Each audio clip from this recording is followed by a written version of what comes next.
Hello guys, പെരുന്നാളൊക്കെ അല്ലേ? അപ്പോൾ ഒരു വ്ളോഗ് ഇടാന്നാണ് വിചാരിച്ചു. അപ്പോൾ സാധാരണ പോലെ പള്ളിയിൽ നിസ്കാരമൊക്കെ കഴിഞ്ഞ് ഞങ്ങളിങ്ങനെ പുറത്തേക്ക് എത്തി. ഫസ്റ്റ് തന്നെ നമ്മൾ പള്ളിയിൽ തന്നെ തുടങ്ങി നല്ലൊരു പായസം. പെരുന്നാൾക്ക് വെറൈറ്റി ഡ്രസ്സാണെന്ന് റമീസ് പറഞ്ഞപ്പോൾ ഞാൻ ഇത്രയും പ്രതീക്ഷയില്ല. വെറൈറ്റി ഒക്കെ അങ്ങനെ എല്ലാവർക്കും ഇത് ബാർക്ക് പറഞ്ഞ ഇടയിൽ കൂടെ ഓൻ്റെ കൈൻ്റെ ഇടയിൽ കൂടെ ബെൻ കൈ കൊടുത്തു. സൽമാൻ കൈ കൊടുത്തപ്പോൾ ഓൻ കൈയിരുന്നില്ല, പിന്നെ ഓനക്ക് കൈ കൊടുത്തു. കല്യാണം കഴിഞ്ഞതിന് ശേഷം അജ്മലിനെ പെരുന്നാൾ പള്ളിക്ക് കാണുന്നത്. അപ്പോൾ ഓനക്ക് ഈദ് മുബാറക്കും കൊടുത്ത് പിന്നെ അത് അക്കാനിൻ്റെ ഇവിടെ അടുത്ത കല്യാണത്തിനാണ് അടുത്ത ആർക്കാളെ പോകുന്നത്. എന്താ ക്യാമറ എന്ന് കണ്ട് നോക്കിയിരിക്കണോ ഓന്. അപ്പം ആരാ അറിയോ? ഇതാണ് ഇർഷാദ്, നമ്മളെ നാരി. ഓനാരിയാണ് കേട്ടാ.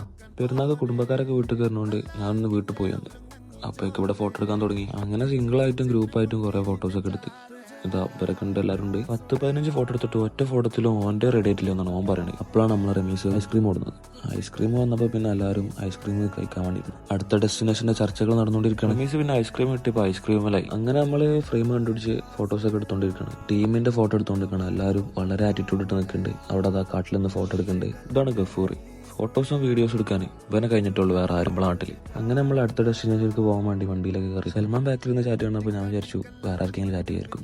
പക്ഷെ അല്ല, നമുക്ക് കൂട്ടിയില്ലല്ലോ. അങ്ങനെ നമ്മൾ വണ്ടിയിൽ കയറിയിരുന്നു. അപ്പോഴാണ് റിയാസ് ആ നഗ്നമായ സത്യം ഞങ്ങളോട് പറഞ്ഞത്. വണ്ടിയിലെണ്ണല്ല, വണ്ടിയിലെണ്ണയാണ്. പിന്നെ ഞങ്ങൾക്ക് ഇറങ്ങല്ലാതെ വേറെ വഴിയില്ല.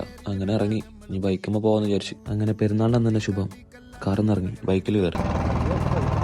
ഈ സൗണ്ട് കേൾക്കുമ്പോൾ ഞങ്ങൾ പോകേണ്ട ബുള്ളറ്റുമിലാണ്. പക്ഷെ ഞങ്ങൾ ബുള്ളറ്റുമിലല്ല, ഞങ്ങൾ റമീസിന്റെ വണ്ടിമിലാണ് പോകേണ്ടത്. പൾസർമ. എല്ലാവരും എത്തി. അജ്മലിന്റെ വീട്ടിലേക്കാണ് പോകും. അപ്പോൾ അതാ കുട്ടികളെ മാറാത്ത കാനി. അടുത്ത മാസം കല്യാണം. അഞ്ചാന്റെ തോക്കൊക്കെ വാങ്ങി പൊട്ടിക്കണ്ടേ. തെര മുഴുവൻ ഇവൻ പൊട്ടിച്ച് തീർക്കുമെന്ന് വിചാരിച്ചു അനിയനോടി. പിന്നെ അവന്റെ വൈത്തല ഇവനോടി. അങ്ങനെ തെര വാങ്ങി വീണ്ടും വീണ്ടും പൊട്ടിച്ച്. പൊട്ടിക്കുമ്പോൾ അവന്റെ എക്സ്പ്രഷനാണ് എനിക്ക് രസമായിട്ട് തോന്നിയത്.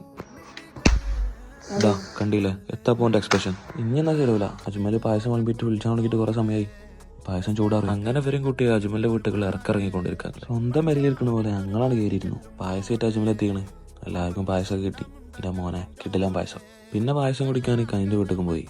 പായസമാണ് നമ്മളെ മെയിൻ. മാത്രമല്ല ചോറിന്റെ സമയമാകുമ്പോഴത്തേന് വീട്ടിൽ എത്തണേ. അപ്പോഴാണ് നടൻ വന്നത്. ഇതാണ് നടൻ ഇർഷാദ്. അല്ലാതെ ചെറി. അങ്ങനെ ചിരിച്ച് സംസാരിച്ച് കുറെ സമയം. പായസം പിന്നെ ഗഫൂർ ഒറ്റ വലി കൂടി ചേർത്ത്. നമ്മൾ പിന്നെ മെല്ലെ വിളമ്പിക്കണെന്ന് പറഞ്ഞാണ് മോൻ വിളിച്ചപ്പോൾ നേരെ വീട്ടിൽ വന്നു. തറവാട്ടിൽ നല്ല മന്തി ഉണ്ടെന്ന് പറഞ്ഞു. എന്നാൽ പിന്നെ മന്തി കഴിക്കാം. അപ്പം ഞാൻ വന്നപ്പോൾ തന്നെ ഇവിടെ എല്ലാവരും കഴിക്കാൻ തുടങ്ങി. പിന്നെ ഒന്നും നോക്കില്ല, നേരെ ഇരുന്നു. ഇതാണ് ഷാനു. പെരുന്നാൾക്കും എനിക്ക് ഗെയിം കളിനെ തോന്നുന്നു. ഒരു ഫോട്ടോ എടുക്കാനൊന്നുമില്ല. പെരുന്നാളിൻ്റെ ഒന്നും ഗെയിം കളിച്ചിരിക്കാണെന്ന് തോന്നുന്നു. ഇവന്മാർക്കൊന്നും ഫോട്ടോ എടുക്കണം എന്നൊരു ചിന്ത തന്നെയല്ല. അങ്ങനെ എല്ലാത്തിനും ഫോട്ടോ എടുക്കാൻ വിളിച്ചു. ഏതായാലും ഫോട്ടോ എടുത്ത് പിന്നെ നേരെ പോയി ഉറങ്ങി.